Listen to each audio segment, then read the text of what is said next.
This is Referential Treatment. It's a non-safe for working environment show, so there will be cursing and a lot of topics you might not be okay with. This is just our opinions here, and it's dialectic. It's just two people talking to get to the heart of matters. And it's just for fun. And more importantly, we want you not to like, not to subscribe, but to just leave a comment and join us. We're interested in seeing what you have to say. Or not. There's something going on. I'm getting somewhat savvy at this by now. Savvy? Yeah, by the way we're allowed to have AC on as opposed to before. It's like cut everything off, audio matters. Yeah, and sweat. And just sweat, yeah. What does savvy make you think of, the word savvy? Doesn't I think of pirates. Oh, man. I really do. They use that there. They say savvy all the time. Huh. I think of that all the I time. feel like that was more of those movies than anything else. It is. That's what I'm talking about. Pirates of the Caribbean. Yeah, I Jack got you. Sparrow I'm just character. wondering, because they were trying to like bring up an era and set the scene with that dialogue. One in particular? No, just the terms. Or all they the dialogue. used. They tried being as nautical as possible. All of it, yeah. Is savvy a nautical term? Not indicative of nautical, but just period correct. That's the phrase I'm looking for. Savvy is period correct for... What period is that even in? I want to say... I mean, it seems like it's well, we age still of have the East discovery. India Trading Company, and they're still very powerful. Oh, So I would that's... say it's early 1700s Yeah. to late 1600s. Yep, that's the same thing. As soon as you said East India Trading Company. Yeah, well, they're the main, I guess, antagonists for thought- the first movie. I thought the pirates were the antagonists. No, that's the whole point of the series, man. The pirates aren't that bad. Yes, they're like rapists, murderers, and pillagers, but the East India British people are one of the evilest empires of all time, according to that series. Because they're like cutting deals with the literal devil of the sea just to maintain relevant and control the world. We might be getting into a Star Wars scenario again here. No, this wasn't Star where Wars. I saw maybe one of them, Okay. and then after that, I thought it ended. Yeah. No, those movies aren't half bad. It's Jerry Bruckheimer, so you could do worse. I wouldn't say they're not half Really? bad. I'd say they're half bad. Actually, that's exactly what I was. That's exactly what you That's what said. I'd call it. Yeah, half bad. Why? Just not good. Just not grabbing movies.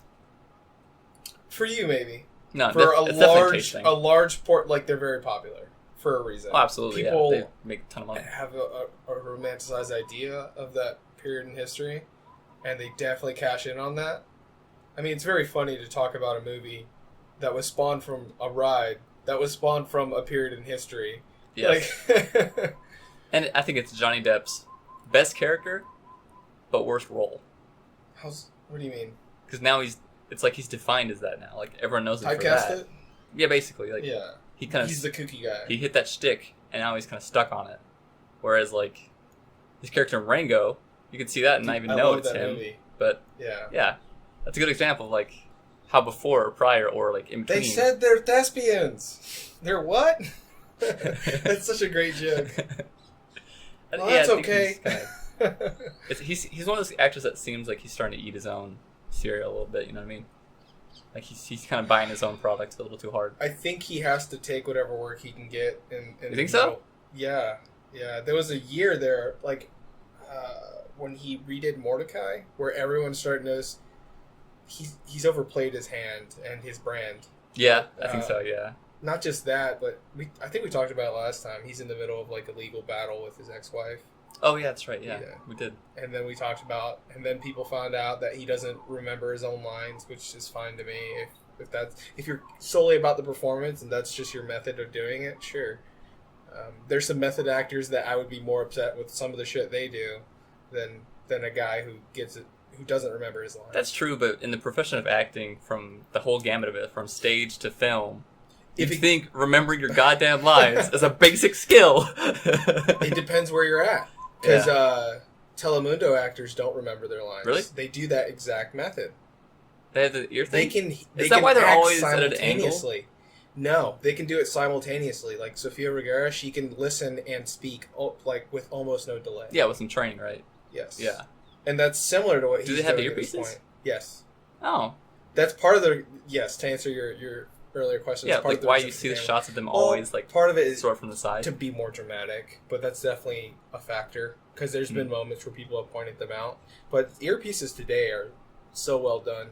Could you, Goddamn birds. could you People be are gonna say stuff about the I like birds. birds. If you say something about birds, like shut those birds up, live a happier life. Shut up and listen to birds for a while. Birds are fine. They make nice noises. I feel like that was personal for you. Yeah, because people are dumb. Like, one day at lunch, we were sitting there and people were all bored and being stupid, and they're talking about dumb stuff, and I, stopped listening to them and just looked out the window for a while. And a bird it was a common myna, so a very common bird, not one that's particularly attention-grabbing. I hate how they sound. They actually have very interesting calls because of a wide range of calls. It's so shrill whenever I hear it. Yeah, because you're paying attention to the shrill one, you're not listening to when they don't sound shrill. Okay, see that story. We were sitting there and they're all bored and dumb, and I look outside and this common myna swoops down, grabs like a centipede thing, flies up, and this is when I grab everyone's attention. I was like, hey everyone, shut up, look at this bird. It's doing something cool for once, and you guys don't like birds, so watch. And they go, huh? They look, this bird flies up onto a branch, has the centipede in its mouth, and starts slamming the centipede down into the branch over and over and over to kill it. And they're like, whoa, that's amazing, whoa! Like, yeah, birds are interesting, idiots, look at it, watch it go, it's awesome! And it does it, and it's like, starts eating it, and afterwards it started cleaning its beak on the branch because it had like centipede blood and guts all over it. Yeah. It's like, that's so interesting, like, just watch them, they can do cool stuff. Most of the time they don't, but sometimes they do. It's not that I don't think they're cool, it's that I understand if they were bigger, they would totally kill us. And for that reason, I'm just like, fuck that animal. Wouldn't that be the coolest, though? The coolest if we Yeah. had... Dude, Giant birds? I know that like Joe Rogan fans are already rolling their eyes at me because I'm about to tout out something that he says often, but I knew about it before because I went to college for biology, and prehistoric animals that can fucking kill you interest me. One of them is the terror bird. It had like a 9-foot wingspan, and they have found skulls with claw marks on the inside, human skulls with claw marks on the inside that are dated. But at one point, this 9-foot wingspan bird just swooped down and took people back to its nest. Oh, man. So, like we talked about in an earlier podcast, there are like some primordial fears, and the fear of something swooping down and taking you away is very valid. What a way to go, though. Oh yeah. Like, hey, Yeah. honey, so I just bad day in the fields. You know, didn't find all the berries we needed. Oh God! He's gone. Yeah. I think he would care more, or you'd be less impressed with the view and what's going on, and more in pain from the talons sinking deep into. I mean, even normal sized eagles and hawks now have huge, like 9-inch long grip strength talons too, and immensely strong grip. Right? It's like it grabs onto you. You are not. You will not force it to let go. You can't. Yeah, those shows where someone's like falconeering and they don't have a glove on. I'm just like, what the fuck is wrong? And when I say shows, I mean it's usually an animated show. Yeah. Because an actor would be like, "Oh, this thing's scary." Yeah, and it will break my arm. Yeah. Well, that's too like. Even when they're perched, even though. when they're wearing the gloves and all that. Yeah, you can see like they're not really squeezing; they're just holding on. Yeah. And even then, like their talons are like almost piercing the glove. Yep. Just how sharp and strong and powerful they are. I did have a pretty scary experience with bird though when I was a little kid. We went to SeaWorld, and they were filming some like There's nature birds show. in SeaWorld? They were filming a nature show. Okay. That if some famous person I've never heard of, didn't care about really. So I was just there to see the animals, which I didn't. I got a bad taste in my mouth after SeaWorld that time, but I didn't want to go back. Don't eat the fish. But yeah, so what was supposed to happen? This handler walks out with a giant hawk thing. I think it's a golden eagle actually, which are some of the biggest ones, like the most powerful ones. And what was supposed to happen is the eagle was supposed to fly over our heads to someone in the back who had a dead mouse to feed it. Right? It's supposed to be a cool experience thing to see how big its wingspan was and how powerful its flapping is, to feel the wind coming off it. You know, dead mouse it's supposed to be great, DJ. right? Yeah, it's gonna kill him. As soon as they bring that eagle out, it locked eyes with me. Just stared right at me, and I was like, I can't tell if it's looking at me, but it looks like it's looking at me. Dude, he thought you were the mouse. I think so, because when the guy pushed his arm out to tell the bird to go, it went, but not for the mouse in the back, for the mouse in the seat, which was me. It flew directly at me, and like I dove out of my seat across my dad and brother, and it landed on my seat like you heard its claws hit the seat, because there's like stadium seats, those weird like blue plastic stuff. Yeah. It hits the seat, you hear like a thud, right? Yeah. And I look back, and it's still staring at me, like it's sitting on my seat and looking at me. And then the guy in the back like clicks something and it flies off towards him, right? Yeah. And we're like, oh my god, I'm so sorry. Like they continue the show from there. And then my dad's just laughing because my son almost died from a giant eagle. That's Yeah. funny. It is a fun experience. What if he just like perched on your head? Like, yeah, this is fine. He thought your hair was a bird's nest, and he just wanted to land perfectly. I had good hair, but I had good hair then. That could have been it. I don't know what it was, man. It's that moment, just like Yeah. primal awareness that wants to kill me. Yes. I can see it in its eyes. Yeah. That was fun. SeaWorld, though, I didn't like it. It wasn't my bag. My cousins had a cockatoo, and it was just so angry all the time. Maybe because we shouldn't cage birds and have them as pets. But this one was pissed off whenever they let it out of the cage. It would bite the owner. It would bite everyone. And then it would like... A pet bird will still fly south for the winter and might come back. And this one did, but whenever it got back, it was like fine for the first 2 weeks, and then it would remember it's in a cage, and it would just start biting people again. And my cousin thought this was funny, so he would like let it out. And this is how I know this bird was cognizant and a fucking psycho. It could fly. It wouldn't though. It would like hop around and walk its way towards us, just so you would have time to like freak out, and it would like keep closing that gap till it cornered you, and then it's like, "No, I'm gonna bite you." Just playing with its prey. Yeah, and it's the tiniest little bird. I'm just like, fuck birds. Well, pet birds. Yeah, I mean, imagine that. Like, yeah.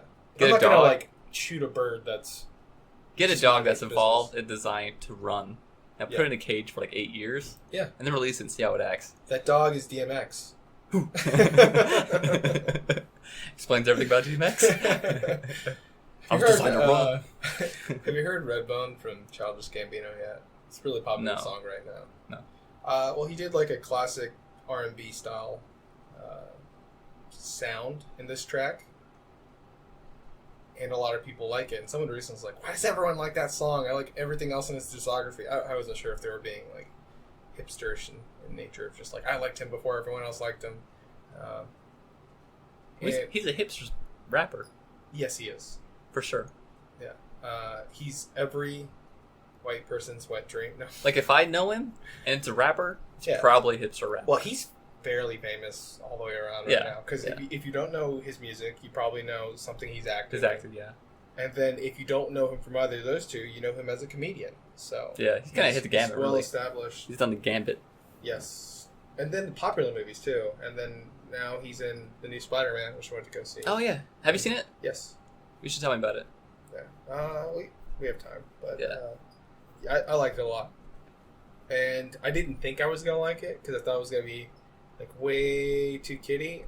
And going into it, there was already a lot of harsh criticism for them recasting people's races, like characters' races. You mean they changed the character's race, like what it was before? Yes. One of them, I have no problem with the race. I just think even if they changed the race, they should have picked a physically bigger actor for that role.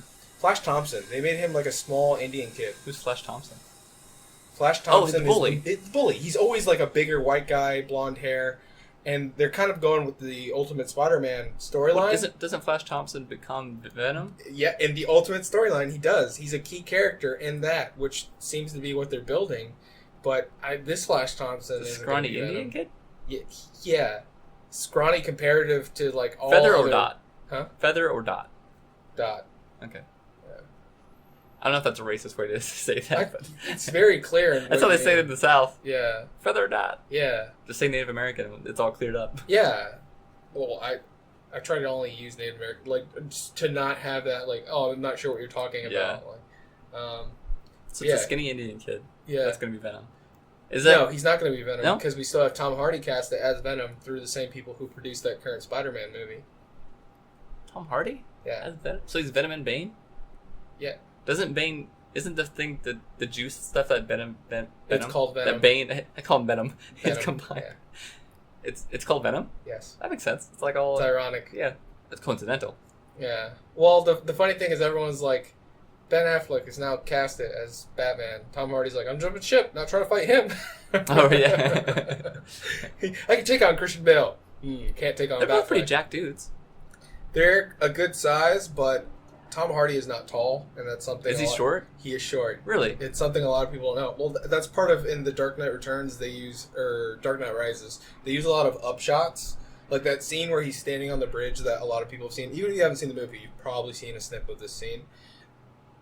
the reason why the camera is done that way is because Christian Bale is significantly taller, and then also later on at the end of the movie, that's why Bane's like standing on the courthouse steps, and then they have a lot of rapid shots while they're fighting. Yeah, it helps with camera excitement, but then you realize like Tom Hardy needs to be ripped. Why? He's not tall, so you can't really be a short, menacing person in a lot of cases, unless the character's like inhuman, like literally inhuman. It's usually not going to work. What do you think about that? Like, I just had a point to make and I forgot what it was. People it wasn't upshots, and it wasn't about shortness. What like jactitude, like actors having to be huge. I think if it fits the role, because it's like what character you're trying to play, and if this character, if it's an important part of show not tell that they are a tough person, that could be a huge factor. And I'm not saying to be tough you have to be jacked, but it certainly fucking helps. Yeah, I mean the source material though, like it's not based in reality. It's a version of reality in a way, like a comic book universe. But if you look at the old comic book characters, their suits might as well just be paint because all they are is like. But they're all somehow bulletproof. I need to include that. Yeah, and the artists, it's like they took anatomy classes for muscular structure. Yes. And they draw that every single time. Yes, they do. You see all the striation of every possible muscle in the human body, and everyone's just maxed out, perfect. That's what 12-year-old boys want to see in their heroes, though. But that's my point. That's like it's an unrealistic. The same thing for women, like unrealistic expectations for a woman's body. That's the equivalent unrealistic expectation of a man's body. Well, so when they do it in live action with actors, no one talks about how like, well, Catwoman doesn't look very strong, or like Poison Ivy doesn't look very strong. Like they're actually fighting would need some sort of physical capabilities. That was a big complaint what got out for Wonder Woman. Really? Yeah. Initially, when she got accepted, she did train, and she put on a lot of muscle and. Well, she looks fit. Weight. She absolutely looks fit, but she had to build to that. If you look at her before she took the role, man, she was like a runway model. And, really skinny. A lot of people were going to. I can't think of the actress who played the OG Wonder Woman on television. But they were like, yeah, she was like the perfect example of fit at the time. And just overall looked healthier. But she was able to train up to that, or at least around that. But I understand what you're saying. I just don't think when those artists draw that, they don't draw it in expectation that one day someone will try to reach that goal. Yeah. They just draw it because this character is cool. Like, the person they're working on. Also, you kind of have to look at the original person who drew it in the first place, making them somewhat jacked, or the first guy who made them jacked. It says a lot about the creator. Yeah, well, for continuity purposes, because all female heroes and villains are all perfected, quote unquote, perfected female forms. Some of them are like no muscle, and it's just variations of what a male's taste could be, like breast size this big or this small, or butt size and all that. It depends, like whose rogue gallery you're looking at and what year, right? So, Batman. Very untrue. There are some very like ridiculously jacked, like especially if you look at Frank Miller's Batman. There's this one female antagonist who is literally a female Nazi, not feminazi. I don't want to say feminazi because that means something else. She's a female Nazi, but she's like super jacked. Like I wouldn't fight her. Huh. Her nipples though covered by swastikas. Does not wear a shirt. It's Frank Miller's Batman. That's here's the fun part. Joker sleeps with her. That's like his main. He sleeps with her because it's just like another woman he manipulates in order to be head henchman. You started that sentence off me going like, "Cool, that sounds like a good departure from the status quo of comic." And we're back. We're right back down there. I wouldn't say it's a status quo though, because there's a lot of giant boobs is definitely a thing. But I have a funny story about that. You know the difference between Supergirl and Power Girl? Breast size. But why is that breast size there? I don't know. Sun? No, they're the same character, literally the same character. Then why? How does? All right, so this gets into how real life affected comic book life. Supergirl wasn't popular. I think this was in the late 80s, or it could have been the early 90s. And whenever it was, she was handed to I don't know if he was the author or if he was just the penman. Or the artist, however you want to call it. Because the penman usually refers to whoever inks it. So I believe he was both, or filling in for both. Anyways, Supergirl was under his jurisdiction, and nobody was reading it. So they're like, here, fucking take this comic. Nobody reads it anyways. Fix it, yeah. Make it popular again. Yeah. And so he tried taking it seriously at first, and like just better writing, whatever, and it's still nothing, and they're still like, what the fuck, man? So he's like, all right, fine, I'm gonna do whatever I want. They stop paying attention to him. He keeps making her have bigger boobs every issue until, oddly enough, like Supergirl comics start selling again, and she like goes through all these other physical changes, cuts her hair and everything. Still the same girl. And then after a while, they're like, really good job. Whoa, what the fuck did you do to this character? And he's just like, you said I could do it. Yeah, made it popular. Gave you success. And they had to like address it in continuity, how Power Girl and Kara Danvers weren't like the same anymore. So now they're separate characters, kind of.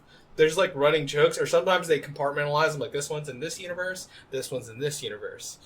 But for origin's sake, that is Kara Danvers. It's just the artists had fun because they wouldn't pay attention to him, and it's not just like the viewers; it's like the people at DC didn't pay attention to him, so he just kept making them bigger, making them bigger. What do you know? Big boobs get attention in more ways than one. Ugh. And stories like that make me sad.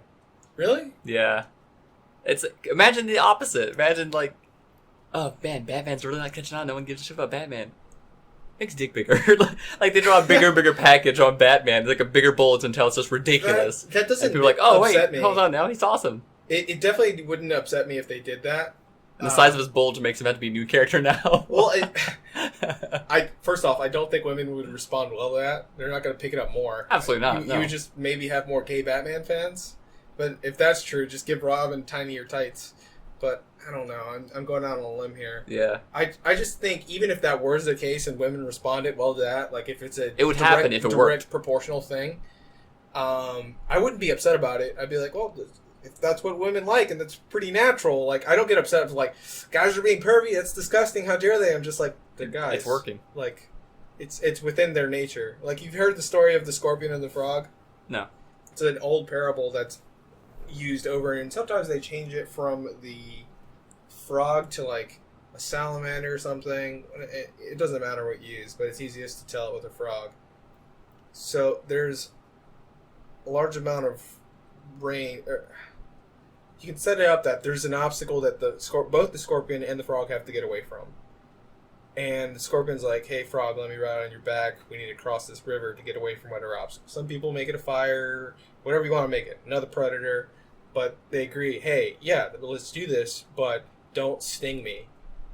Because then we'll both drown. I'll be paralyzed, and you'll fall into the water. We're both going to lose. So they make the agreement. And then as they're going across the water, the scorpion stings the frog in the back. And he's like, what? Why would you do this? And he's like, well, it's in my nature. Bullshit. Yeah. That gets onto the...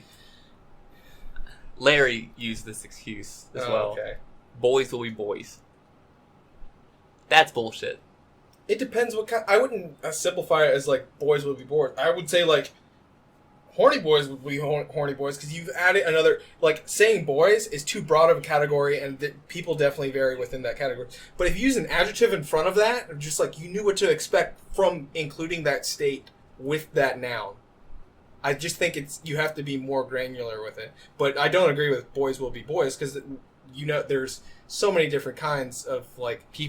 People in general, yes. But if someone was like, muscle cars will be muscle cars, I'd be like, yeah, that makes sense. If you say cars will be cars... Because it's a general idea of what makes a car a muscle car. Yes. Because you've added a style, you've added a group onto that noun that makes it very specific. But even then, even if you're... Boys will be boys is a gross generalization of entire gender. Yeah. And then even farther down, like, for example... I don't know, jock boys will be jock boys. That's even still generalizing what a jock boy is. That's pretty good, though. You're in a neighborhood. It's more specific, yeah, but it's still a generalization.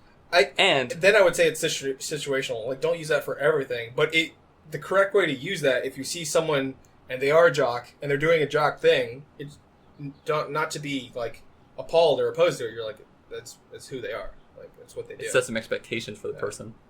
I would say that. It could be used positively, though. Like, if you have somebody who's existential all the time, yeah, and then they get in their own head, and then they put themselves in a position, they go into a state of despair, they go into a black hole spiral. Like, instead of being upset, I'm like, why can't you be different? It's like, no, that's part of who they are. So yeah. you if anything, I think it's more of a term of acceptance if used correctly. But not used correctly. So Yeah, I've only ever heard it people used use it to as an excuse for being an asshole. No. That's... Well, apparently they're only talking... You're hanging around too many assholes, apparently. Yeah, apparently. But I've heard it used positively, definitely. And Boys usually, will be boys boys. will be boys is supposed to be, like, when it's harmless. When they're doing... I've never heard it for harmless stuff. I've heard it always for... Like, being adventurous and playing outside, like, with I've never your heard that. male friends. Really? I've heard it for violence. Okay. I've heard it for, like... what's it called? Adultery. Heard it for drinking. A bunch of negative aspects that get associated with the male gender. It's, boys will be boys. Like, shrug and take it, because that's how men are. I would say that's that person's bad idea of what the male gender stands for. Well, that's the stereotype that I think applies. That's what people think of men and as total, because men have accepted and used that as a kind of excuse to be what they want to do or who they want to be, and sometimes that's an alcoholic or violent or all those negative things that people should be trying to get away from, not just going, that's my gender. That's my excuse for doing what I am and doing these bad things. Yeah. It's the same thing in, this is going to be a weird segue, but in D&D, there's a thing where some people try to separate themselves from the characters, so their characters can do shitty stuff, but they can say, but they don't well, it's what my character would do. I wouldn't do that to you, my friend. I wouldn't betray you. You're my friend. But my character would betray your character. That's the interesting part of role-playing, though. That's the thing, which though. Is what's going on there. It's a shield and an excuse to be shitty. Yeah. Because you're just ruining someone else's time. But how many times do you have to do that before you're just a shitty person? That's the thing. Like, exactly.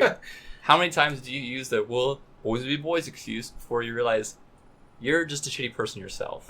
Maybe they always were, and then we're trying to give them too much credit by saying they're otherwise. Yeah, and there's like... You're just realizing it. It's just an established social excuse to be shitty.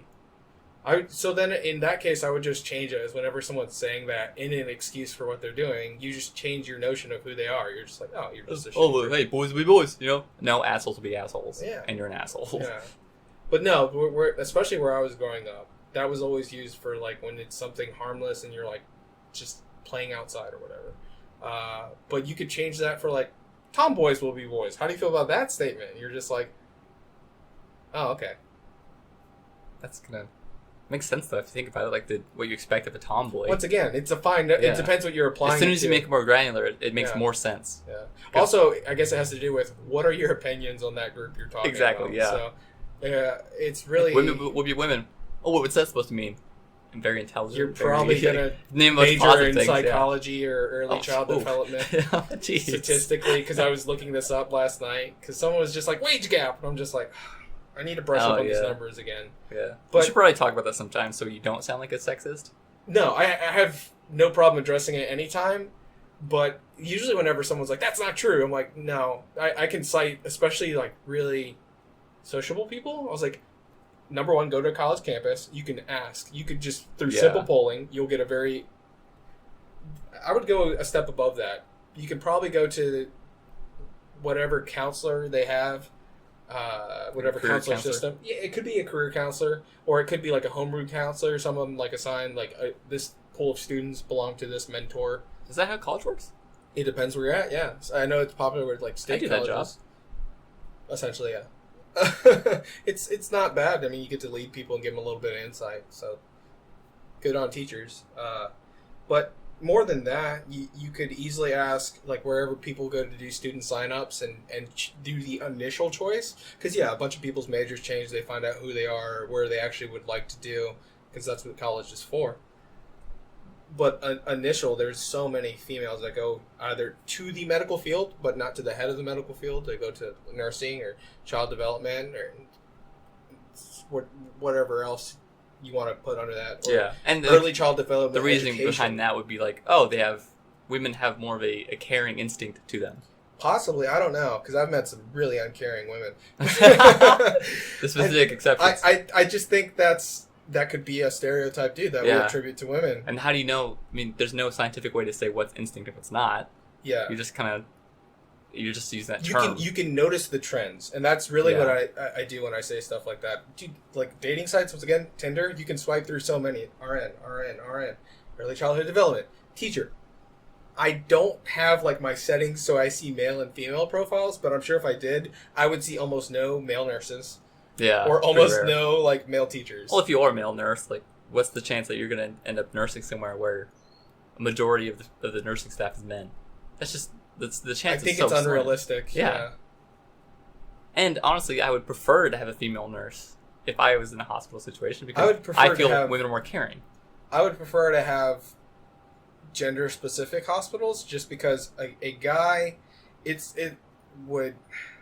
just understand. Like, if there was a situation where I had to undress, I would never feel uncomfortable. And I'm sure there's plenty of women out there, just as an option, not like all hospitals Yeah. need to be separated. Like, but if that was an option, what if like even male gynecologists have to have a female in the room? It's like, Really? What? Yes. That's a thing? Yeah, that's a thing. And there's so many scenarios within medicine where either gender can feel uncomfortable, or like even if you were a male gynecologist, I'm sure he's got to get the idea that, I don't know, I'm not a woman here, but maybe a woman would be more comfortable if he was a woman. I was like, well, because they did that with Uber. You remember that whole What? story? They wanted to make a Gender specific Ubers? yeah, where someone wouldn't feel like they're in danger. I think that specifically women. that would just reinforce misconceptions about gender generalizations. Like, men are more likely to hurt you. Maybe statistically that's true, but that will remain statistically true. And as a public perception, if that continues, and if the reaction to it is,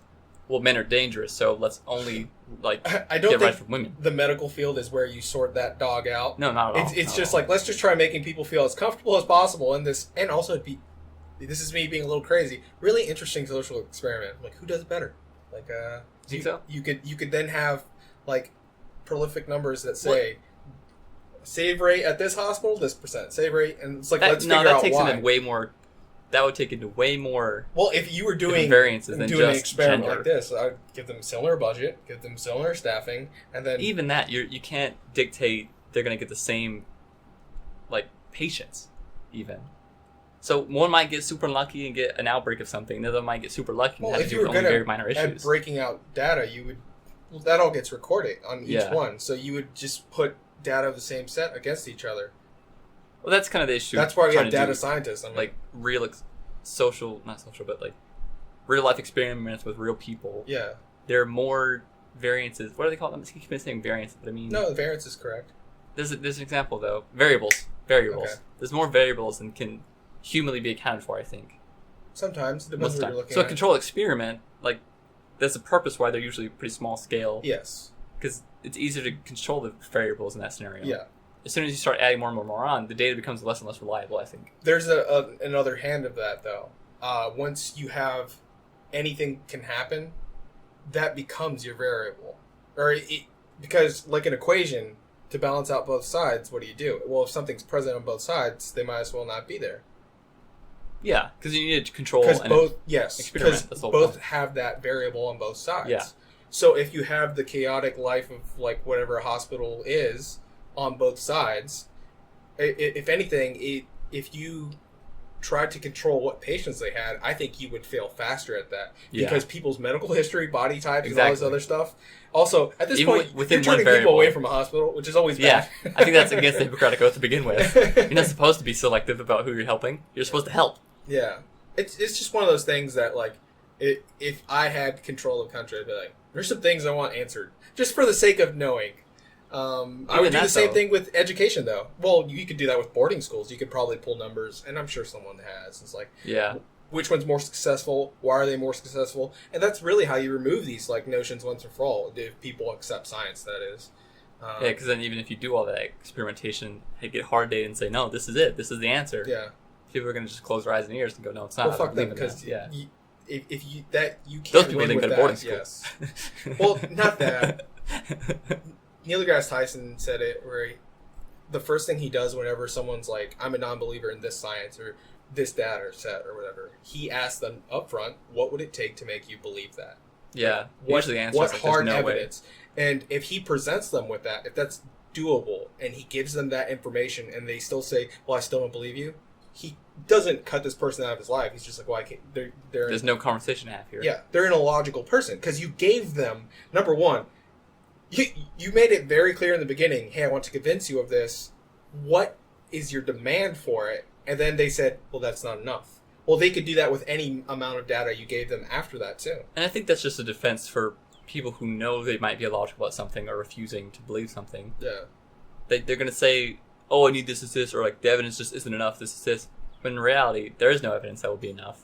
Correct. You're just refusing. They're illogical. Refusing. That's what that statement's for. Yeah. How do we get here off of boob size in comic books? Gender. Boob size in comic books, or the specific route you need to go to. We need scientific data about boob size. Boob size in comic books. I need a lineup in all of them by boob size, and then. Okay. Oh no, I remember now. Because it's about generalizations and the whole boys will be boys thing, okay, right? Yeah. And the excuse I get a lot for, because I always try to advocate, and really personally I enjoy things that have a female lead that isn't stereotypical or isn't like a story you've seen 1,000 times. I thought about that earlier. I was like, what would be dream anime? Let me just say 3 here. I want to know which ones have you seen, and how gross do you think they are? Number 1, Freezing. Have you seen Freezing? Never heard of it. It's female only, and they have special abilities and swords, and they're all strong females. Claymore? I've heard of Claymore. It's the same thing, essentially. It's one's way, like, darker. Claymore being the darker of the two, because they have, like, a in-between. They get their source of power from monsters, essentially. And then 3 is Witchblade.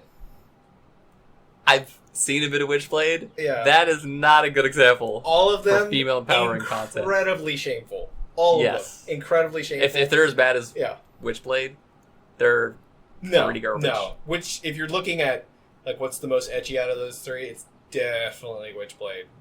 But that's being made into a live action, and they've tried multiple times, but they're like, we can't film this. We can't record these lines whenever she's in Witchblade form. It's what's wrong with those for your? I just feel like it's somehow immoral in a really? weird way. Yeah, and maybe it's just my personal sense of it. Do you feel like that show exists so guys can watch it and claim they're feminists? Is that what's going on there?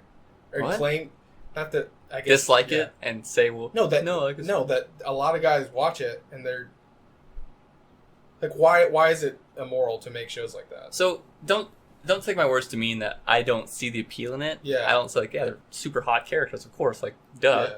I'm a guy too. I know, like, boobs are boobs, right? Uh-huh. But in a way, I think it devalues, like, what a normal character could offer that isn't over-sexualized. Like, what we determine as over-sexualized, the longer it goes that way, the more kind of normal that becomes. Yeah. To where a character that isn't over-sexualized loses any chance or potential of having a sex appeal to it. Which, I'm not saying sex appeal is a wrong thing to give a character, because like, that's most adult things. It's life. It's a reflection of life. And sex appeal exists. Like, gender exists. Yeah, people have natural sex appeal. But it's like the whole thing where don't turn it up to 11. You've pushed the envelope so much that envelopes have now gone that way. I just think that's where, to turn this around a little bit, I do think that's where you were like, well, what if they made Batman's, like, package bigger every time? They have. He's got a bigger buffer every time. Exactly. That's what I was going with it. Right? I'm saying, it's everything else that he has, too. It's like, well, he has money. He's gotten richer and richer every time, too. Yeah, he does. Yeah. Also, that's because they're competing with Iron Man. But yeah. That's another example, though. Where it's just like, a good example was Wolverine initially being cast as Hugh Jackman. You know, people were upset with that. Because he was too small? No, or too tall? He's too attractive. He's too attractive? He's too attractive. Wolverine, comically... he is a lovely man, so... Wolverine, comically and originally, within the X-Men, it was drawn to be ugly on purpose. And also, Hugh Jackman's too tall. Yeah. He was supposed to be, like, short, stout. Like, how you draw dwarves in other, like, fantasy universes, that's more in the neighborhood of Wolverine. And the fact that it's like, hey, why do we have to sex appeal everything? And also, it's like, why is... For men, too. It's definitely apparent on both sides. I just think people are quicker to say it's wrong when we do it to women. They're like, why can't she be just a great? I think it subtracts a lot more from women than it does men. Well, they have entire, like, every slice of life. I don't think slice of life is predominantly a female category within anime. Yeah. And that's the exact opposite there, where it's like, what if they just have their personality that wins? So that's another good point I was going to try to make soon, was that the reasoning I hear a lot, like, well, it's okay for those to exist because it's not meant for women to watch, or it's not meant for men to watch. Like, the target audience for, like, a shonen show isn't, it's young boys. Young girls, it's young boys. So then, of course, the main character should be a young boy, and he should have this little group of friends, and girls should be involved, but the girl is never, like, the main character or anything. Right? It's targeted to that audience, and I think, on one hand, well, yeah, of course you're going to do that because you want to tell a story that's relevant and it's going to be poignant also, for a you young have to make boy. sales. That should be exactly. That's the primary thing is money. Yeah. Money is the primary driving factor in all these things. Yeah. But on the same hand, it's not that I want to detract from anything. It does the standard, go for the target, right? But I just want more so to applaud and kind of draw attention to things and creations that go against that for the purpose of showing something else can exist. Because it goes back to the whole boys will be boys thing. Well, shonens have to be shonens because the target audience is boys. Why can't a boy like a show about, like, with a female character instead of a man? It's kind of because I feel like the hole has been dug already. Mm-hmm. So I would just you say dig out of that hole to get with all kinds of new literature, which I was explaining this recently. Someone's like, well, why does rap music have to personify that very misogynist method of thinking, and it's like a materialistic? And I was like, well, if you don't enjoy it, there's a different genre, I'm sure, that is more tailored to you. It's not that the man can't enjoy those things. It's just, I would say shonen boys will definitely be shonen boys. Yeah. And at no point are they saying, no, you can't enjoy this. It's just saying, we don't. It's very difficult to do character creation. It is. And it's easier to have a target audience in mind, make a product for them, instead of all this ridiculous, like, we need to make something that makes everyone happy. No, that's not going to happen. Luck. That's not going to happen. Yeah. But there's a line somewhere in there that I personally can't say where it is or how to fix it. Mm-hmm. But the line between people saying, it's this way because it's this way, and you go, why? No, why, though? Well, it's targeting this audience. But, like, why that specific way? Oh, because that's what they respond to. But why they respond that way? Because it's made that way. It's just like a cyclical reasoning, right? No, I don't think it's cyclical. I think people try to insist that we have people who develop that way because of the literature they're interested in. So then we have to continue making literature for those people. No, I don't think that's what's going on. Because I think that's what it is. I think that's a good cop-out way of explaining, because there's, once again, too many variables. Like, there's people who are involved in Shonen Jump purely... We're getting really particular in Shonen, but this could be applied to many types of literature. It's just a genre, for instance. It's like people who write only smut. I'm just like, why? What? Why?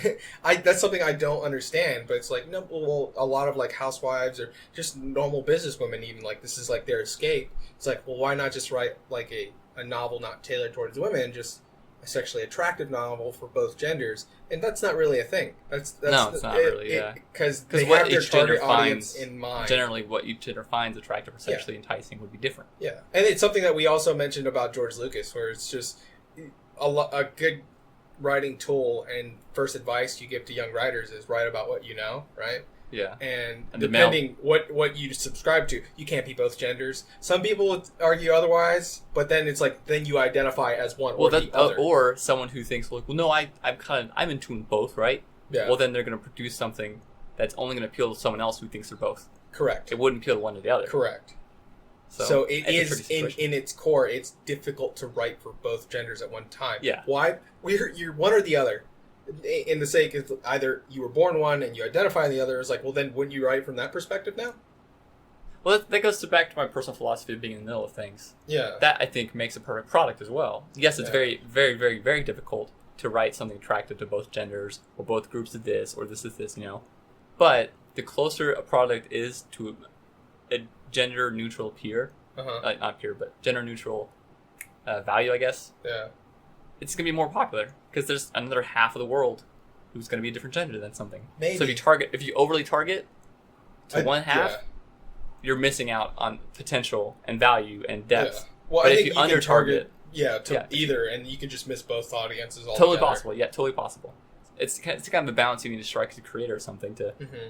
like us too. Well, we're both men. We're both pretty young, and we Yeah. both have similar experience in life. Mm-hmm. We're gonna resonate with probably young men, Probably. and not so much with someone who isn't like us. Yeah.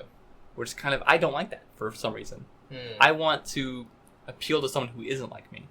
Yeah. Well, my notion is I don't have control on who thinks I'm interesting. That's Right, and the I same just thing try for to creative. be the They most don't have original control. self that I have, and through that, if you like me, cool. And if you don't, it's like, well, I'm not going to stop being. You know, I've been being myself for 24 years now. It would be silly to just Suddenly make a try to 180 stop, because yeah. someone's like, "Ooh, I don't like that thing you do. Could you change that for me?" I'm like, "No, Yeah, because where does the changes stop?" Yeah, and as soon as you're being someone else, you're not yourself anymore. Yes. Yeah, I don't know. It's definitely just my personal taste. So if you're what I guess our closest answer we're going to have here is if, when you write and you enjoy writing and it just happens that you have one specific audience that it seems you're writing for, I was like, maybe that author just enjoys, like, that was their personal experience, because that's definitely what happened Yeah. with The Legend of Zelda, and someone's like, no, this is for young boys. It's like, no, he was writing about what he felt was a personified version of his childhood, and that happened to resonate with predominantly young boys, and he had a woman in mind when he did Zelda, but someone's like, well, Zelda is like, why is she the damsel? Why is she this? And through the years, they've tried changing She's her less character. and less been like that. Yes, but that's other people. That's an outside influence. When originally, Yeah. If the original creator wanted a damsel, yeah, why can't he have a damsel? yes, No, it's I not totally saying get that, all yeah. women are damsels because this Yeah. character is. In this scenario, in this story, now you don't even have to go scenario. In this specific story, Yeah. there is a damsel. Maybe I'm not trying to make a commentary to the creators and what they're making because, I mean, one, you can't change what someone wants to create, and that's a freedom of creativity. So if That's why we have the someone Star Wars wants to make prequels. like Witchblade, which is just Yeah, tits and violence, or if they want to There- make, there's- I mean, that's a gross generalization. Of yeah. course. I was like, I'm just using an example. the largest part of Witchblade is her being a mother. Oh yeah, it is, isn't it? It definitely is. I didn't see enough of it to even decide. Oh, okay. If you see just one of the combat rolls, you get none of that. Yeah. But I've definitely read into like the creator of Witchblade, and their idea is that they could be a mother and also have like it was ideally for women who have another side to them. It gets very BDSM, Yeah. but that show does too. In that, yes, she's a mother, and that's all she cares about. Well, I won't ruin a plot point. If you are going to watch Witchblade, I'm at not which going to. point I'm not you, going to. you don't take advice from other people. You're just a filthy person who Yeah. enjoys your filthy You things. just accept who you are and just go ahead and watch it. I'm proud of you for that. I'm also Disgusted with you. but No. I'm proud. It's mainly proud. But still, it's the fact that this person is a mother, but it's also has a different role as this. And also, that's not a personal thing. Like the I think that's Witchblade. us though. What do you mean? I think that's us looking for that in these things, looking for. No, it's a clear plot point. That Yeah, she's a but mother. what do people? I think generally people are gonna remember that whole plot Well, this is point from and the author, pay attention to it, and the author too. Yeah. Like he's putting it in it, but I don't think that people are gonna hear Witchblade. Is Witchblade?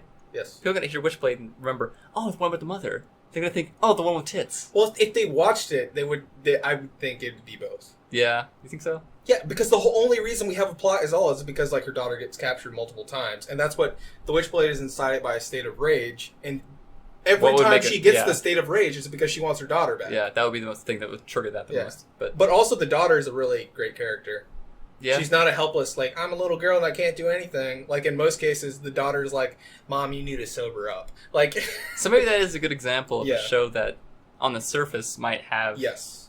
almost a negative, in my perspective, a negative aspect of Mhm. over-sexualizing characters. Yeah. But underneath that, like that's to garner that appeal, the mass appeal. Yeah. But then kind of show those people who would only want that piece of it. I watch those So shows there's sometimes more to it.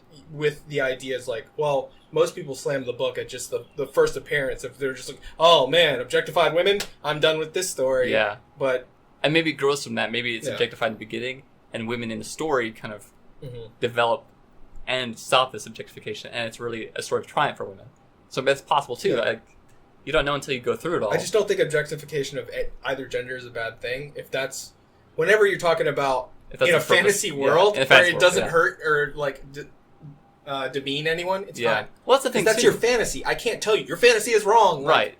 That's the thing too, though, because some people say, "Well, what happens in a fantasy or a non-real world doesn't affect the real world; it's totally separate, so it should be fine and okay." Yeah. But at the same time, a lot of people say, well, no, because it's still an exercise of immorality. Well, no, that's your opinion of someone else's fantasy, which was made public. Okay, that's a good conundrum. There's a thing about like, okay, so a child molester. Should virtual reality experiences, which the purpose of are to exploit and molest digital children, non-real children, sexually, should those be allowed to exist? Because one half of the group are saying, well, this is perfect because it'll let child molesters exercise that urge without affecting any real people. And another half is saying, no, because you're normalizing and you're making it okay for an immoral attitude and moral action that needs to be restrained and fought and fixed. Like, they need to seek counseling and seek these things to figure out why they had these urges and to stop those urges. So they're trying to... It's two people who had two different paths of how to fix a terrible, terrible issue in society. Like, no one can agree on what the actual result would be. And I'm on the boat that it would be an exercise in immorality. That, well, just because it's a digital creation, okay, you're looking outside of yourself, but look within yourself and think, well, maybe this is having an effect on me because I'm getting to take action on something inside me that might not be great or might not be a socially acceptable thing. And it goes up against society standards. Well, do you agree with those or not? And society changes. But it's a similar thing. Like, well, I'm not a racist. Yeah, but you play this VR game where you play as a Ku Klux Klan leader and you're whipping and hanging and crucifying black men and women. Yeah, but it's not real people, though, so I'm not racist. I don't know. But you're exercising those. Look, part of this is we would either have to have a controlled data set in which we know the answer, but you can kind of say we have, because for years, the original scapegoat for this was people can't read explicit or violent sexual in nature comic books. It was comic books originally. They're like, this is going to make a generation of killers. Guess what? It didn't. Well, and then they did the same thing with video games. Oh, I'm sure there was many other things. Throughout human history. Probably the original pornography. That's probably where you could go with like the first obviously done sexual image, and someone probably, that's where, if I had to put my money on. And masturbation itself even before that in religion. You can't masturbate because it leads to immorality. I don't think religion came before the first pictograph of sexual nature. Probably not. That's probably the second thing caveman drew. Yeah. Just cave drawings with pointy tits because all I can do is scratch into the wall. Hey man, cavemen will be cavemen. That's okay because it's specific about cavemen. Yes, yeah. Well, really, you are down to like base instincts at that point. You can't even be like, I think a caveman would overcome his nature. Like, whoa. Yeah. You're down to the bare minimum right there. You're at nature. What were we going to say? We both lost it. Dude, I don't think I'm going to get better in caveman will be caveman. But I mean, yeah. Are you trying to project anything but a paleo diet on me? I don't like diets either. Freaking out at diets, how they're dumb, but I don't know, man. To me, it's...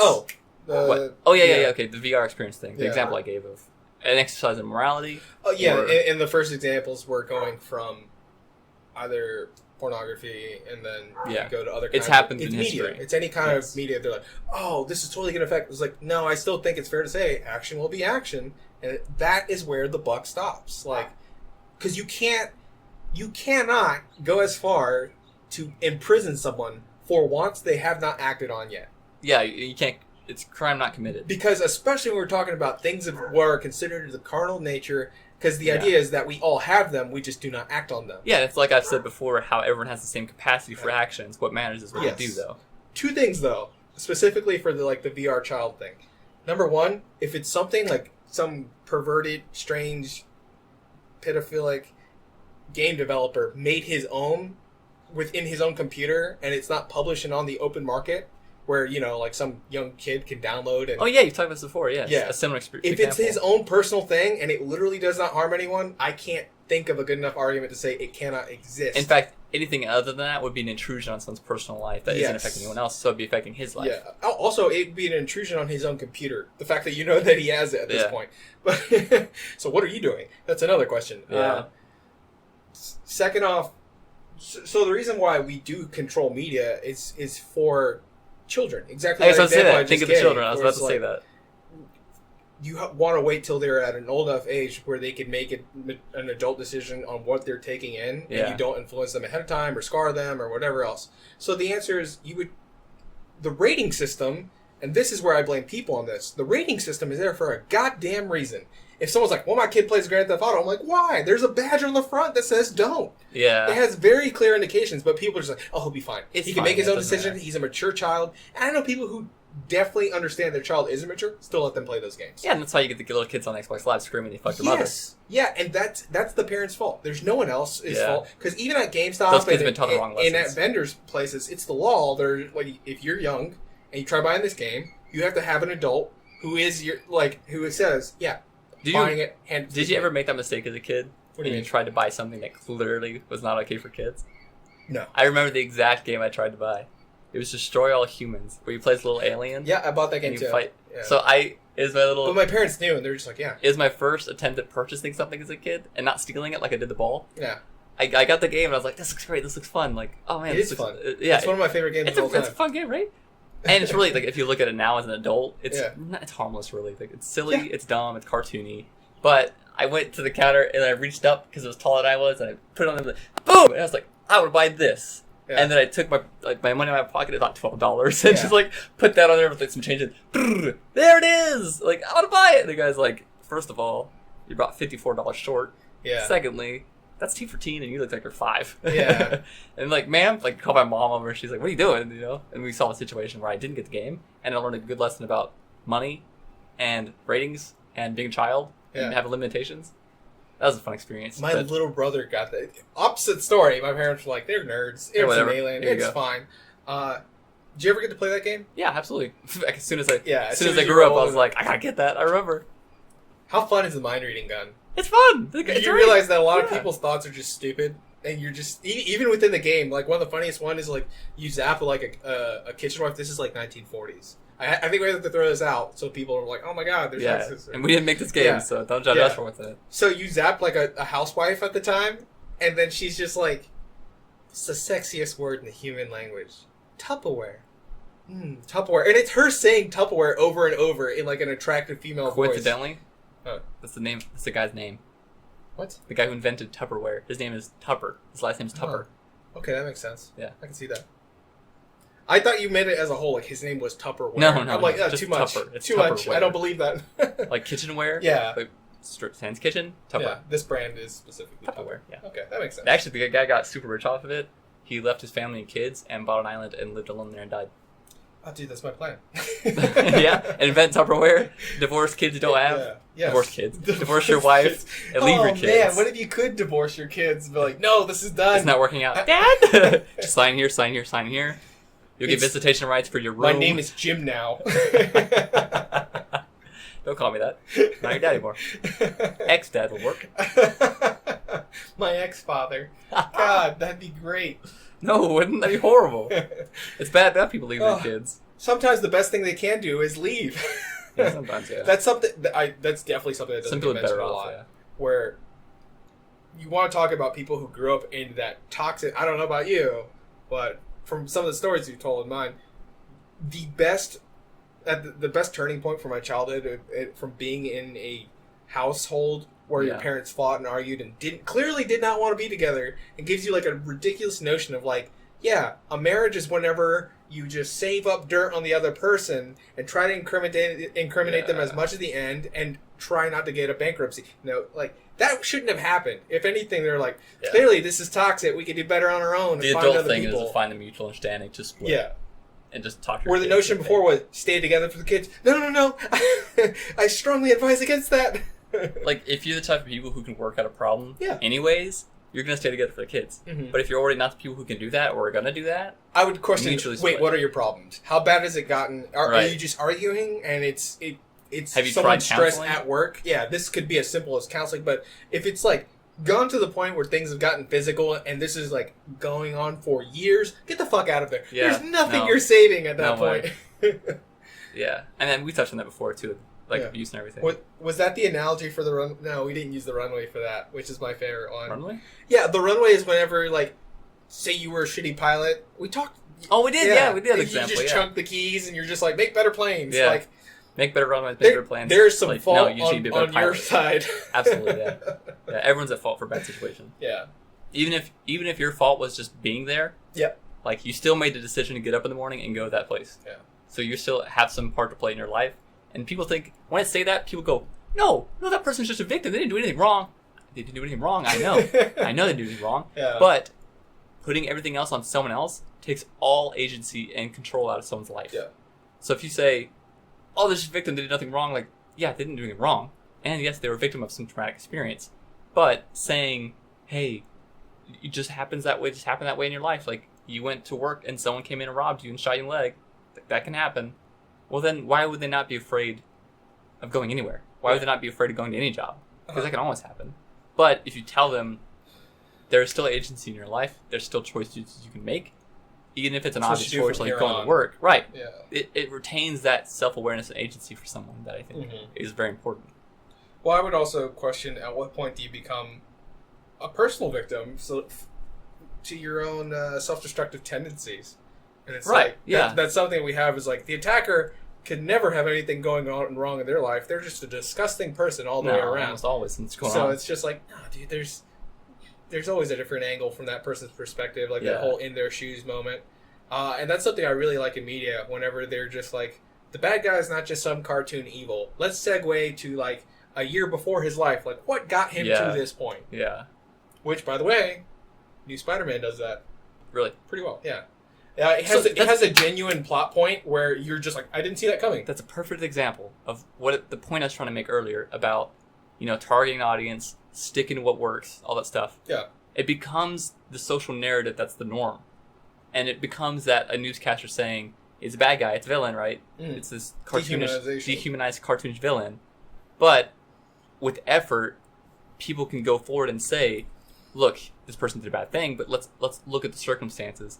And let's try to spread the message of, if you had bad circumstances like this person did who executes this terrible act, maybe you should seek out some help before you do something like this. Mm-hmm. And that's a positive, progressive movement that we can have in society. Same thing for media, same thing for movies or stuff like that. Like the over-sexualization, over-muscleization or whatever, going too far with these characters and everything, that can have an effect on people. That can have this kind of detrimental, I think, effect on society, to where, like, if someone's not 100% jacked, muscular man, he's not a man anymore. If a woman isn't, giant boobs, perfected human form, like, it's not a beautiful woman anymore. Like, absolutely not. Maybe not to this blurry vision that people have for, like, popular media. Yeah. But in reality, real people aren't going to be that way. I would steer us the other way with that, though. You think so? Look, here's Maybe it's here's a more my conservative view. Yeah. I don't think it falls on whether or not it's conservative or not. I would say it goes into censorship. This is a long thing about art. Yeah. It's like, can you censor art? People have been talking about this since they had naked statues in fucking, like, Greece. Yeah. So the important thing is, it becomes, at that point, so many people project onto these things, and that's part of what art's for. It's what we're doing now. It's exactly. Like, it's a conversation that's a good point, starter. projecting onto it. Yeah, because I'm projecting my views onto these creations. Exactly, but I would steer us back into censorship is correctly compartmentalizing these things and having them available for everyone at the correct age in which they can handle them. So rather than it's like, no, we should never make a naked statue. I was like, no, we can make naked statues. Yeah. We just can't put them out in the public fucking square. We just have like a museum for adults. And it's like, they very clear on the rules. It's like, this is a museum for adults where it's like, oh, go ahead. You're 16. Go ahead and walk in there. It's like, no. If we make that rule, we make that distinction, this is for adults, then you can only access this when you're at the correct age where you can make your own decision and have your own ideas and understand, hey, that's not reality. That's not the social norm here. That's just something that adults enjoy. Because I'm sure that's the same idea we had when they started filming porn. At that point, you're like, categorizing this and archiving this. And it's going to be there. It's like, oh, man, what if my kid gets on the internet? I was like, what if we make a pop-up screen that says, if you're not 18, just don't continue on to your... No kid has ever gone. No kid has ever... I'm not 18. I'll wait. Well, that says you need better controls on your browser. You need better controls on your browser that will never one of those... Or as a society, raising kids better, finding a better way to raise kids. Or at that point... The individuals are going to make a decision. It's never going to work. It's like, dude, don't let your fucking kid on the internet. Like, yeah. Are you doing a project? All right, be in the room with them, help him with his project. If anything, I would say get more involved with your kid at that point. Yeah, and some people are like have the attitude that no bad thing should ever exist because my kid might experience it. Yeah. No, kids are gonna experience bad things no matter what. And sometimes your overprotectiveness is the bad thing they're experiencing. Yes. So there's a perfect middle there. I would say the method that my parents use, and this is one, like, I definitely give them credit where they did things right. They let me see Tarantino movies at an early point. And a lot of parents were like, well, you can't let your kid watch, like, Grindhouse or whatever. Be like, before the movie started, like, this isn't real. This is a fictitious and as you story. grow up, you see how unrealistic it really is. Yeah. You definitely do. It's like, and it's fine to even, like, just a little bit of contextual assistance before the show starts up. Yeah. Is all you need, and then That's that perfect, kid's it becomes a teachable moment. Yeah. And you're just like, look, within this scenario, this is what's going on, and do you understand what we're about to do? And also ask the kid if they even want to watch Grindhouse. That might Teletubbies. Nope, Grindhouse. House of Wax. Yeah. Whoa! I remember that movie. I didn't hate it. Really? Yeah, but also it's because of My Chemical Romance in it. Oh, okay. It's like, oh, man, love this song. Love that band. So yeah, little bit of a, and that's where I would think is like Maybe that's what being a parent means to me. Maybe that is the perfect solution. That like teaching society to provide that context. Mm-hmm. But then again, not everyone is capable of doing that. You shouldn't stop adults from acting like adults. It's like, oh, this is adult content. I was like, well, did an adult make it? Yeah, that makes sense. Yeah. And that's kind of just like, you want to talk about boys will be boys. I was like, no. Adults will be adults. Yeah, they're going to do these things no matter what. And maybe just because I wouldn't be an artist that's going to draw like a big titty dumb thing. Dude, look at the Edo period. You're talking about like the Japanese who had some great innovations in that part of the country. And if anything, people don't consider like that portion of history. I'm going off people's notions here, not the facts of, no, actually this is what the Edo period was. It was like, oh, they were a bunch of murderers and samurais and ninjas. It's like, no. If you want to talk about people's idea of that, they don't think of it as like, oh, it's such a disgusting, undignified period. If anything, they romanticize it. They as think like, it's very dignified. They think it's super dignified. Like, these people had porn. Like, yeah. And there's nothing wrong with that. Yeah, it was treated as art. Yeah, it is art. Yeah. You can't get around that anyway. It's like, Yeah. because then if you get into it, it's like, well, what is art? It's like, well, it can't be anything Well done porn. obscene. I was like, well, there's so much that's obscene that's still considered art in literature. And some of the best art is Yeah. obscene. Yeah. For the point of showing obscenity. Yeah, do you imagine if they were just like, yeah, Sistine Chapel, too many naked cherubs. Let's tear this bitch down. Oh yeah, like they just put like big black squares on it all over the place. If you Just censor it. Renaissance art, oh man, Yeah. good luck. You're gonna be there a while. Yeah, that's a good point. And maybe it's just my own, like, I wouldn't personally do that stuff. I wouldn't personally make that. My creations won't be that. Yeah. They won't be sexualized characters. They won't be over-sexualized things. Yeah. They won't be disrespectful to any gender. I would shoot for like a middle ground, like, because that's me who I am. Do your values there Yeah. and what you appreciate. But the whole thing, whenever someone's like, oh, I don't like that, it shouldn't exist, and I will own up to it that I'm completely hypocritical when it comes to cars. I'm like, this car shouldn't exist. I do it all the time. But what I was trying to steer us towards before as being the answer there, you're saying if somebody looks at too many of those and they get this notion of this is what the perfect gender, like male female is, whether it's too muscular or too sexualized or too this or that, that's their perfect fantasy though. At that point you're talking about their value system, and that's what they would want. They're not saying every single woman out there has to be that way. They're just saying their ideal woman. Now, whether you're disgusted by their fantasy, we can go in all day. Someone thinks your fantasy is gross. The internet's gross. At any point. Dave Chappelle had a great quote. So he's like, everybody fucks funny to someone. Like, yeah. That took me a second to think about. Like, yeah. Oh. That doesn't have to be disgusting though. He's just like, at any point, your fantasy is gross. Someone's into something. Way gross. And people are definitely not into Someone's into this podcast. I think that's disgusting. That's stupid. That's just stupid. We insult our fans more than anyone. I think we insult ourselves through our fans more than anything. If you're a fan of me, fuck you. Yeah. What's wrong with you? I'm not even a fan of me. I don't know. It's just all personal taste. Did really. you see the name of episode 3, by the way? No. Or it's in the caption for episode 3, part 1. I haven't posted the second part because even like our one like consistent listener was like, "Hey, you gotta slow down on this." I just listened. Really? To it. Yeah. It's not like we're forcing him to listen to it when it comes we're up. Not. He's just like a crack addict. He's like, "Oh, I can't stop. They posted it. I have to listen to it." But if anything, I just kind of wanted to see like how the numbers and people would catch up. But anyways, the caption episode 3 I did in a bullhorn caption because it's 2 pieces. I put they tie together. The second one needs to. I need to come like I've done editing that part. Yeah. I just really haven't thought of a bullhorn caption, and also I was waiting to post it. Much like Reese's, this episode comes in pieces. Like, Man, you chose a bad word to rhyme off of. Reese's in pieces? Yeah. What? No, it's fine. Because they had normal Reese's, and then they have Reese's Pieces. No, I mean, to continue off of that, keep rhyming off of that. Oh, no, I don't have to keep rhyming. I just have to make a bullhorn Oh, rhyme another, for okay. second. Yeah. Oh, I see. Okay, now I see how that can be hard, because it's now very open. Yeah. Oh. I just think it'd be funny if I captioned them all in bullhorn. Yeah. I even put, like, asterisk, bullhorn voice, asterisk. Yeah, I can't think of any. It'd be a long silence Really? for us thinking about what we would caption for the second one in a bullhorn-esque manner. Dude, I'm getting good at it. Yeah? I can't do it in, like, real time, like dialogue. But it's not too hard. If you don't enjoy the rhyme, you're going to have a bad time. You can do better. I know this off the top of my head. Because I'm not a good bullhorn. You are. That's your thing. Oh. It's not my thing. It's your thing. So is Sui. That's your thing, Yeah. too. I can't do it. I'll hold one back. I'll just do voices. You do Michael Cera better than anyone. Naturally. Constantly. Can't not do it. Did you see the new Arrested Development season? Uh-uh. It's pretty good. Never seen it. Never seen Arrested Development. Huh. It's Michael Cera at his best. Really? Yes. Huh. He plays Jason Bateman's son, and he's just very Michael Cera in nature. When it starts off, he's pretty young. He's probably got to be, I don't know, 17 or...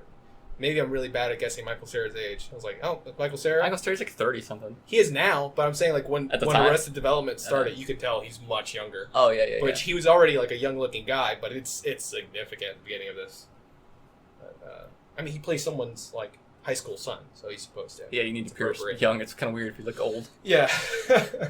Anyway. That was a good topic. And I feel like we didn't get anywhere with it other than we accepted society and reality. No, it's a very opinionated thing. I don't think we're going to get to an answer on there. Because have you ever heard that saying, you often don't like the things you find in yourself? Yeah, that's a good point. Yeah. Yeah, because even with over-sexualization, like, within myself, I can recognize it's when you tantalizing do it to something else. And when it works on me, yeah, I'm like, oh, damn, she's hot. I'm like, wait a minute. No. Yeah. Because I was raised like, taught to respect women a ton. Like, I do respect women because my mom's amazing and she taught me to respect women. Mm-hmm. And she showed me women can be strong and powerful and like self-leading and everything. I don't think liking something overly sexual damages women. If anything, you already have those... It just brought to light something that you knew was already there. I mean, if you've had sex before, obviously you're a sexual person. Yeah. No, I hated it. No, I do it again. I did not consent to that.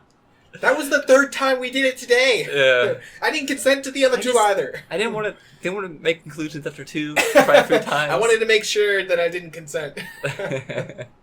Just really making my mind up, that's all. I don't know. Well, it's like I said earlier, like the point I made about if I was an artist, I wouldn't be drawing stuff like that. Yeah. Because I think it would go against my personal beliefs about how to respect women. Yeah.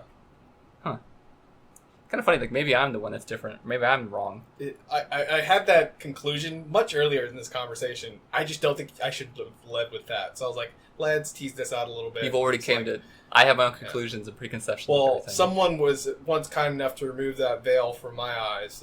But they also did so in a way that you kind of want people to come to their own conclusion. It's Inception. Like, yeah. The best ideas are what people feel are their own original ideas, because then it gets added to their value system. If someone's like, here, have this value, you should. It's probably not going to take. Yeah. But if you can have that correct dialogue and they'll steer them towards a direction and give them enough information, which I think is the point of this podcast. We have a point now? Just to have, well, we do from the intro. It's have just conversation. Like, have a conversation. It's like, because typically people don't agree with us whenever we have these conversations out loud. They're like, whoa, you can't talk about those things. I was like, so we create an environment where we can. There's no one kicking in the door. It's like, it's not a motorcycle. Like, if it's a motorcycle, the door's going to get kicked in. And a leg's going to break. The door is always open. It's not a motorcycle. It broke my leg. Did you kicking it break the leg? Or did the motorcycle do that to you? Well, she kicked the door because she's upset about the motorcycle. Oh, okay. And then she's blaming the motorcycle for her leg breaking. Across the But really, street. it's her own fault. No. And that's how I feel about porn. It all came together. Yeah. Your porn is corrupting my child. I'm like, is it? Or are you corrupting your child? Or is your lack of security on your own computer corrupting your child? Is your shitty parenting doing this? Or is it me doing this in an isolated room far away from this? That's a good point. Just because you don't like it doesn't mean it can't exist. Yeah. And that's not what I want to say at all. No, it's what I want to say. Oh, okay. I think, because I kind of have that understanding, like, yes, society will be society, and humans will be humans, and all those generalizations. Well, society is made of humans. Right. Yeah. You're right, I did say the same thing twice in a way. I do accept all that as being as it is right now, but I don't. In one hand, I hate it when people. Show this recording. It doesn't matter. Dogs are lovely as well, aren't they? Yeah. It's excited. It's the sound of joy, or I don't know. Fuck, whatever. If you're criticizing for the dog noise, you're not critical enough. Because this has been bullshit.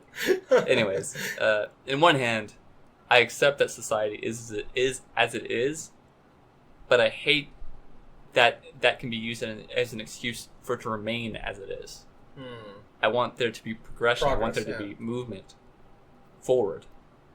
So that's why I want to be kind of... It's still your projection on society. It is, absolutely it is. Because me saying, well, objectification of women's wrong, women should be respected, and there should be equal media for everyone, that, like, shonen boys should be able to enjoy stories that have a women-centric or female-centric character. Yeah. And there shouldn't be, I think, it shouldn't be a world where, like, it is pigeonholed. It is kind of done down to where that's for boys, so it has to be boy stuff.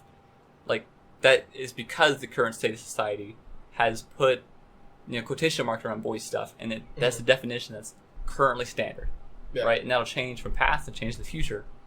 And I think maybe I'm wanting momentum and movement on that, because what I like isn't fitting within that definition. Correct. I think that's just, you have to take whatever media you're intaking at that point, stop looking at that, and go find something that is tailored more to you. And yeah, because, I mean, it's a little bit, but my dollar's going towards media that does do what I like and has what I want to see. Mm-hmm. Like, even if it's... that's the thing, too, because... It's the beauty of Netflix. It's not the popular stuff. I have to go search out things that fit my idea of exciting and great and all that stuff. Inclusive, whatever. So out of your own convenience, you want all of society to change? Yes, absolutely. Are you seeing how that's a selfish I want Gal Gadot to be ripped. I want women to be strong. I want Batman to be smaller. His package to be smaller. I don't know. Yeah. Because of my reflections it's fine that you want that, though. Yeah. I'm not shooting it down. Everyone wants no, you can never project your wants of society. Naturally, you want everything to be convenient towards you. You're stuck in your own life. Why not? Yeah. I wish it just wasn't so hard to find things like that. I don't know. I think that's why they're all so special to you, though. Because someone pointed out, they're like, man... That's true, if it wasn't... Opera is a high point. Opera is a high point in music compared to all these other genres and all these other musicians out there. They kind of wish that everything was more like opera. I was like, you could, but there's people who go to operas and fucking hate it. So it's like... That's kind of what makes it high class and high society and, like, very niche. The notion of. Because the party that attends it. Yeah. Right. And, like, that's actually... exactly what makes one of my favorite animes my favorite, Kill la Kill. It's got that over-sexualization. Definitely. And it's still my favorite, but because... It's got rape. The purpose... What? It does? Dude, the mother... Oh, the mother, yeah. Yeah. It's more molesty than rape. Is there a line there? Yeah. I don't know. But that's my favorite one of my favorite shows, despite its over-sexualization, because... it's using that as a purpose as a commentary on the over-sexualization in animes. Mm-hmm. Because if you actually watch the show and think about it, way more men end up nude and over-sexualized and everything. Nudist than speech women. is predominantly run by two men. Yeah. So it's trying to turn that on its head and show characters that are over-sexualized, but not by their own choice, not because they want to be over-sexualized, the characters themselves, but because their power and strength kind of do that. Yeah. Right? And like the outfit they get, she doesn't want that outfit, and it kind of serves as a detriment to her sometimes, but usually it throws off her enemies and throws off people, their perceptions of her. Mm-hmm. But her personality, her character is nothing like that. Yeah. Right? Yeah, but also, on my point, I think part of that anime is her becoming comfortable in her own skin, even when she is, and ignoring is like, because people are going to think what they're going to think about me. She dresses less and less as it goes on. Yes. And people know more and more about her, so there's less of that happening. Where people are like, oh, and cool. the first time she transformed, she's like trying to pull and cover as much as possible. Yeah. But after like the whole nudist beach and the whole thing continues on, she just realizes they're going to think about me whatever they do already, so I might as well win this fight. That's very true. And a group of people like Nudist Beach who willingly strip and be naked and expose themselves. It kind of takes... Because they're already at that notion. It's like, they have their own agenda, they have their own mission. Yeah. And whatever you do, they don't care. They're trying to push that agenda and mission. Yeah, and it takes a stigma away from having some nudity or having like a sexualization of that. But it also takes away the sexualization of the people who are watching it, right? Because they're thinking, oh, that's so sexy and hot, whatever. She's barely dressed, right? But then there's like a Nudist Beach people who you aren't probably thinking are super hot and sexy. They're just all naked. Well, to get a little bit more like meta about this, or breaking apart the story, I don't even know what the correct term, analytical, I guess. The really important thing, if you step back and view that piece of literature as a whole, what it's saying is the bad guys are using false modesty by having clothes and this idea of they have good quality, they have perfect clothes, the Goku uniforms, and they're all just like, we are good, we are important from this social distinguishment, and it is their modesty that's on display, really. Yeah, and it's either false power. Yeah, it is. It's a false notion that they are good because they are modest. Meanwhile, you have Nudist Beach, who are the actual good guys, who are, as the name implies, almost fucking completely naked. But that lack of surface modesty does not immediately turn to them being bad people. Yeah, and that's a good example too, because the powers that the evil characters have, because they're wearing the Goku uniforms, it comes from the uniforms themselves. They're not innate powers. They're not innate strength. Yeah. But on the other hand, the Nudist Beach and the main characters, they have power not just from the uniforms, not just from the clothes. They're individuals too. Yeah. That's the Nudist Beach, their uniforms, the Goku uniforms all look the same, versus the Nudist Beach characters, none of their like outfits, abilities, or personalities are similar at all. Yeah. They're all very individualized, and that's a big part of like, that's a really great anime. When you don't have clothes to compare, you only have the physical features of the people. And their actions and their personalities. Yeah. But versus, you go back to like the school and the Goku uniform wearers, all of them are just trying to fit into this like societal homogenous thing. Yes. Yeah. Yeah. So that's a perfect example. So and on the surface, it appears about sexualization, just having super sexy characters, but that's not even close. If you think about it and like look at it. Well, there's mainly only like two sexualized characters. It's like a hero and anti-hero, and it's everyone observing them and projecting on them. They are great because they are sexy or whatever else, or powerful, and it's like those two characters learning to shut out everyone else and be themselves. Yeah. That's why it's such a great show. Our podcast is about Kill la Kill now. Yeah, perfect. I love it. Great. I can talk about it all day because it's fucking great. Yeah, that one is right up your alley. I don't know. I haven't seen one recently where I was like, yeah, this is made just for me. Space Dandy was probably like my high point. Yeah, like, I'm not going to find anything better. Well, have you looked at like the current season of what's coming out? No. It's a bunch of garbage. It is such lowbrow trash. I haven't looked at it, and I can't think of anything I'm really excited for. I'm excited for one. Yeah? Yeah. My Hero Academia? Oh, did you see the new episode this week? I haven't yet, no. Dude, it's great. I like all of their mentors. I have the same gender criticism of My Hero Academia, and that's why it's definitely not as good as it could be. What? Why? Because all the female characters they're very interesting characters and cool characters and great characters. They have no opportunity to do anything. Almost never. Wrong. It's flipping now. Really? That's early development, yeah. Once you see where they all get to their mentors, you're going to like see where Sue ends up. Thank God. Because that's been driving me crazy. Navy. It's really funny. Yeah. It's been driving me crazy that every situation, every story element that's happened so far, was an isolated it's classroom. just the goddamn dudes. And it wasn't just dudes. It's the fact that the guys happened to have what seemed to be the better powers at the beginning. Because of those situations, right? Yeah, because most of the situations they were put into were something of competition or something of what would seem men would naturally be more inclined to do. But that's not what's going on here.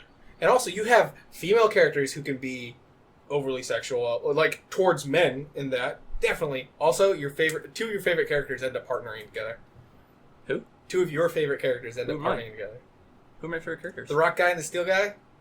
I don't like the steel guy. I like the raw guy. Well, it's just that they both applied to the same agency because they're like, Really? it's macho, yeah. That's and they're fucking like awesome. best friends now. That's awesome. They're like, you're here, yeah, and then it's Makes sense great. too. Makes sense.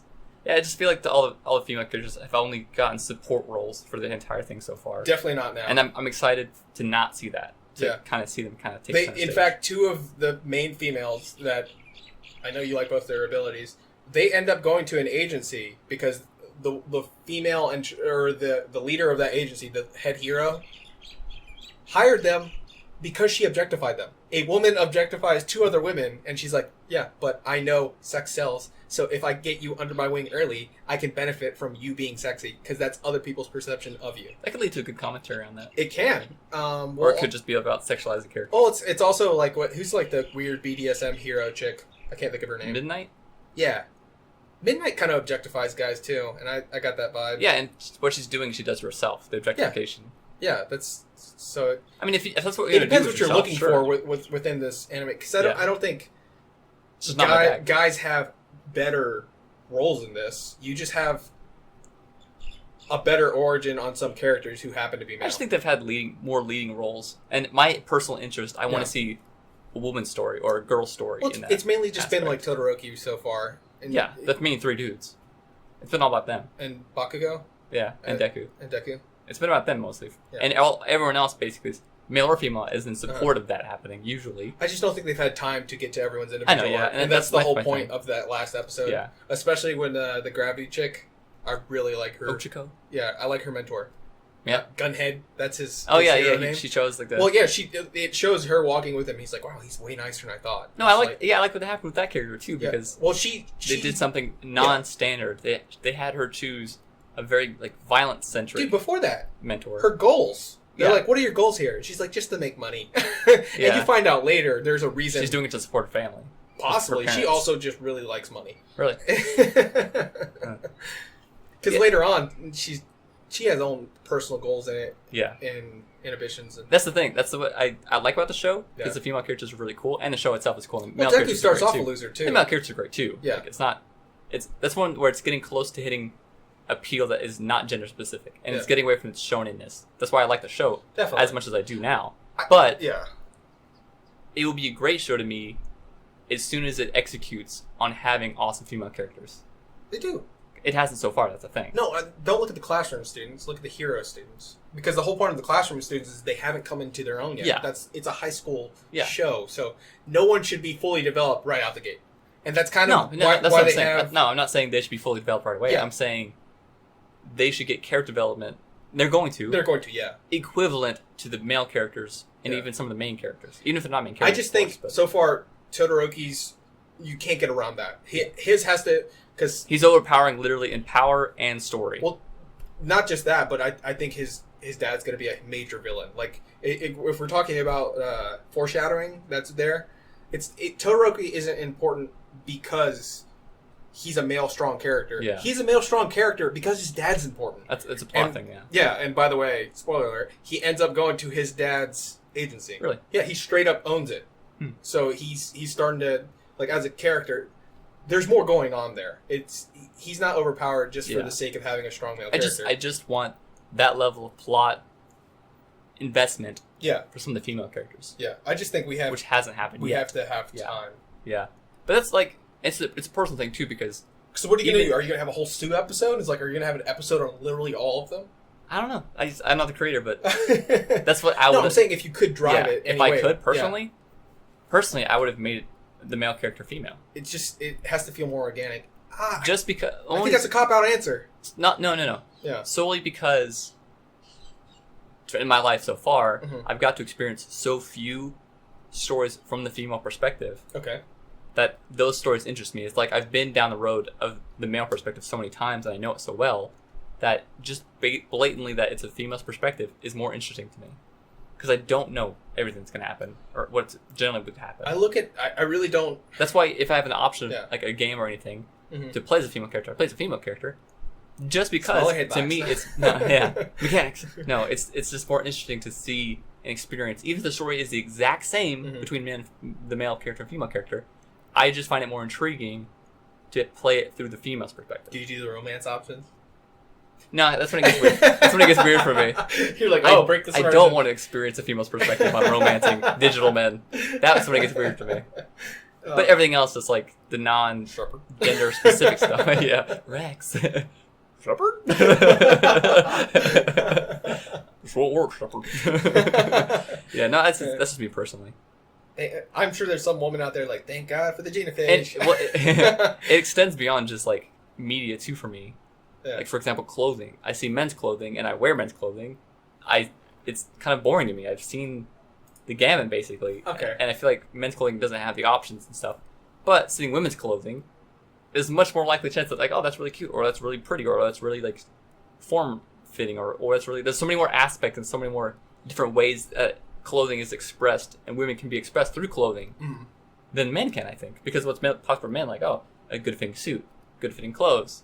Like, it seems to me, Spikes. and it might not be, right? It might not be as limited as I think it is, but from my perspective, and since I've experienced so much of men's clothing from my life, yeah, that I find what I haven't experienced and don't experience and won't experience because I'm not a cross-dresser. Like, it's not like I want to wear women's clothes. Yeah. I just appreciate women's clothes. On women. More than I can. On women. More than I can men's clothes. Yeah. It's just the perspective I'm in. I'm interested in the other perspectives than the one that I already have all the time.